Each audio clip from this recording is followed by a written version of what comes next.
متابعينا الأوفياء، حياكم الله. خبر عاجل وفضيحة أخرى يتورط فيها النظام القطري الذي يصر على شراء الذمم بأموال البترودولار وتعزيز نفوذه الوهمي عبر استقطاب المعارضين وتمويل الحركات المسلحة وتمويل لوبيات الضغط. متابعينا الكرام، الفضيحة هو أن الأمير القطري عرض على الرئيس الأمريكي دونالد ترامب رشوة ضخمة، هي عبارة عن طائرة ملكية فخمة مزودة بأقوى أنظمة الحماية الأمنية.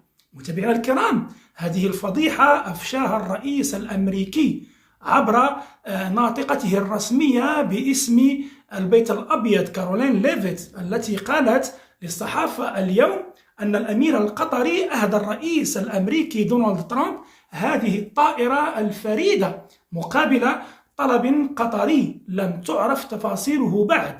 وأكدت الناطقة الرسمية باسم البيت البيضاوي أن الإدارة الأمريكية لا زالت تدرس إمكانية قبول هذه الهدية، بين قوسين الهدية الرشوة، أو رفضها. كما صرحت ليفيت أن التفاصيل القانونية بشأن هذه القضية لا تزال قيد الدراسة.